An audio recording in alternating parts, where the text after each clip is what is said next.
ಕರ್ಮೀನ್ ಸಾಂಬಾರು ಯಾರಿಗಿಷ್ಟ ಇಲ್ಲ ನೋಡಿ. ಆಹಾ, ನೋಡ್ತಾ ಇದ್ದರೆ ಮತ್ತೊಂದು ಬಾರಿ ತಿನ್ನಬೇಕು ಅನ್ನಿಸ್ತುತ್ತೆ. ಈ ದಿನ ನಾವು ಕರ್ಮೀನ್ ಸಾಂಬಾರು ಹೇಗೆ ಮಾಡೋದು, ದಕ್ಷಿಣ ಕರ್ನಾಟಕದಲ್ಲಿ ಹೇಗೆ ಕರ್ಮೀನ್ ಸಾಂಬಾರುಗಳನ್ನ ವಿವಿಧ ರೀತಿಯಲ್ಲಿ ಮಾಡೋದನ್ನ ಅಂತ ನೋಡೋಣ. ಯಾರು ನಮ್ಮ ಜಯ DC ಚಾನಲ್ಗೆ, ಕುಕ್ ಚಾನಲ್ಗೆ ಸಬ್ಸ್ಕ್ರೈಬ್ ಆಗಿಲ್ಲ ಅಂದರೆ ದಯವಿಟ್ಟು ಸಬ್ಸ್ಕ್ರೈಬ್ ಮಾಡಿ ಅಂತ ಹೇಳ್ತಾ ಬನ್ನಿ ವಿಡಿಯೋನ ಪ್ರಾರಂಭಿಸೋಣ. ಮೊದಲಿಗೆ ನಾನು 100 ಗ್ರಾಮ್ ಆಗುವಷ್ಟು ಕರ್ಮೀನ ತಗೊಂಡು ಅದನ್ನ ತಲೆ ಮತ್ತು ದೇಹನ ಸಪ್ರೇಟ್ ಮಾಡ್ಕೊಂಡಿದ್ದೀನಿ. ನಂತರ ಕಾದಂತಹ ಬಾಣಲಿಗೆ ನಾವು ಮೀನನ್ನು ಚೆನ್ನಾಗಿ ಸ್ವಲ್ಪ ಹುರ್ಕೋಬೇಕು. ನೀಟಾಗಿ ಇದೇ ಥರ ಹುರ್ಕೊಂಡಾದ್ಮೇಲೆ ಒಂದು ಸ್ವಲ್ಪ ಕಡಿಮೆ ಉರಿಲೆ ಹುರ್ಕೋತಾ ಅದು ಒಂದು ಸ್ವಲ್ಪ ಸ್ಮೆಲ್ ಹೋಗೋವರೆಗೆ ಹುರ್ಕೋತಾ ಇರಬೇಕು.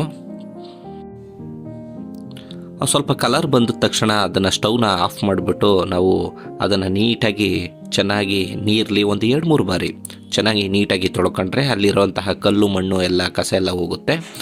ಸೊ ನೀಟಾಗಿ ಹೀಗೆ 2-3 ಬಾರಿ ಫ್ರೆಶ್ ನೀರಲ್ಲಿ ತೊಳ್ಕೊಂಡ್ರೆ ಆ ಮೀನಲ್ಲಿರುವಂತಹ ಕಲ್ಲು ಅಂಶಗಳೆಲ್ಲ ಹೋಗುತ್ತೆ. ನಂತರ ನಾವು ಕಾದಂತಹ ಬಾಣಲಿಗೆ ಎಣ್ಣೆಯನ್ನು ಸ್ವಲ್ಪ ಹಾಕೋಬೇಕು. ನೀವು ನೋಡಿಬಿಟ್ಟು ಎಣ್ಣೆಯನ್ನು ನಿಮ್ಮ ಅನುಗುಣವಾಗಿ ಹಾಕೊಳ್ಳಿ.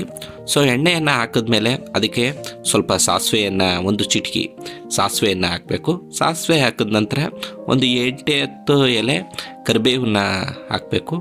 ಸೊ ಕರಿಬೇವು ಹಾಕಿದ್ಮೇಲೆ ಸ್ವಲ್ಪ ಬೆಳ್ಳುಳ್ಳಿಯನ್ನು ಹಾಕ್ತೀನಿ. ಕಡಿಮೆ ಉರಿಲಿ ಬೆಳ್ಳುಳ್ಳಿಯನ್ನು ನಾವು ಫ್ರೈ ಮಾಡಿಕೊಂಡು ಹಾಗೆ ನಂತರ ಈರುಳ್ಳಿಯನ್ನು ನಾವು ಸಿದ್ಧ ಮಾಡ್ಕೊಳ್ಳೋಣ. ಸೊ ನಮಗೆ ಈರುಳ್ಳಿ 2 ಈರುಳ್ಳಿಯನ್ನು ತಗೊಂಡಿದ್ದೀನಿ. ಸೊ 2 ಮೀಡಿಯಮ್ ಸೈಜ್ದು 2 ಈರುಳ್ಳಿಯನ್ನು ಹಾಕ್ತಾ ಸೊ ನಿಧಾನವಾಗಿ ಅದನ್ನು ಫ್ರೈ ಮಾಡ್ತಾ ಇರಬೇಕು. ನೋಡಿ, ಈರುಳ್ಳಿ ಒಂದು ಸ್ವಲ್ಪ ಕಲರ್ ಚೇಂಜ್ ಆಗ್ತಾ ಇದೆ.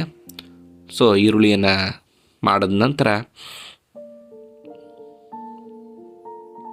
ಸ್ವಲ್ಪ ಟೊಮೊಟೊ ತಗೋತಾ ಇದ್ದೀನಿ.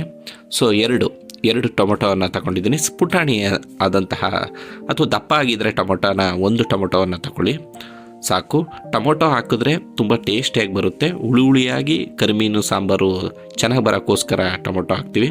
ನಿಮಗೆ ಟೊಮೊಟೊ ಇಲ್ಲ ಅಂತಂದರೆ ಒಂದೊಂದು ಕಡೆ ಹುಣಸೆಹಣ್ಣು ರಸವನ್ನು ಹಾಕ್ತಾರೆ. ಸೊ ಅದನ್ನು ಕೂಡ ಹಾಕಬೇಕು. ನಂತರ ನಾವು ಅದೆಲ್ಲ ಫ್ರೈ ಆದಮೇಲೆ ಕರಿಮೀನ ತೊಳೆದು ಇಟ್ಕೊಂಡಂತಹ ಕರಿಮೀನುಗಳನ್ನ ನಾವು ಹಾಕೋಬೇಕು. ಹಾಕ್ಕೊಂಡು ನಿಧಾನವಾಗಿ ಕಡಿಮೆ ಉರಿಯಲ್ಲಿ ನಿಧಾನವಾಗಿ ನಾವು ಅದನ್ನು ಫ್ರೈ ಮಾಡ್ತಾ ಇರಬೇಕು. ಫ್ರೈ ಆದಮೇಲೆ ಅದಕ್ಕೆ ಅಚ್ಕಾರದ ಪುಡಿ ಸ್ವಲ್ಪ ಹಾಕ್ತಾಯಿದ್ದೀನಿ ನಾನು.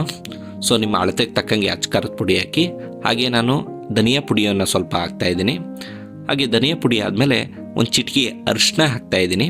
ಸೊ ಅದನ್ನೆಲ್ಲ ಮಿಕ್ಸ್ ಮಾಡಿದ್ಮೇಲೆ ಸ್ವಲ್ಪ ಹೊತ್ತು 1 ನಿಮಿಷ ಆದಮೇಲೆ ಸ್ವಲ್ಪ ನೀರನ್ನು ಅನುಗುಣವಾಗಿ ನೀರನ್ನು ಹಾಕೋಬೇಕು. ಸೊ ಹಾಕೊಂಡಾದ್ಮೇಲೆ ನೀವು ನಂತರ ಮನೆ ಹುಡಿ ಬೇಕು ಅಂದರೆ ಮನೆ ಹುಡಿ ಹಾಕ್ಕೊಳ್ಳಿ, ಇಲ್ಲಾಂತಂದರೆ ನಿಮಗೆ ಅಚ್ಕಾರದ ಪುಡಿ ಅಂದರೆ ಅಚ್ಕಾರದ ಪುಡಿ ಹಾಕ್ಕೊಳ್ಳಿ. ನಂತರ ರುಚಿಗೆ ತಕ್ಕಂತಹ ಉಪ್ಪನ್ನು ಹಾಕಬೇಕು. ಎಲ್ಲವೂ ನೀಟಾಗಿ ಮಿಕ್ಸ್ ಮಾಡಿದ್ಮೇಲೆ ಮೀಡಿಯಮ್ ಉರಿಲಿ ಇದನ್ನು ನಾವು 2 ನಿಮಿಷ ಇಲ್ಲ 3 ನಿಮಿಷ ಮುಚ್ಚಿಡೋಣ. ಸೊ ಮೀಡಿಯಮ್ ಉರಿಲಿ ಇದು ಮಾಡಬೇಕಾಗುತ್ತೆ, ಜಾಸ್ತಿ ಉರಿ ಕೊಡೋಕೆ ಹೋಗಬೇಡಿ. ನೋಡಿ 3 ಮಿನಿಟ್ಸ್ ಆಯಿತು. 3 ಮಿನಿಟ್ಸ್ಗೆ ಮೀನೆಲ್ಲ ಚೆನ್ನಾಗಿ ಬೆಂದಿರುತ್ತೆ, ಹಾಗೆ ಟೊಮೊಟೊದ ಹುಳಿ ಎಲ್ಲನೂ ಕೂಡ ಬಂದಿರುತ್ತೆ.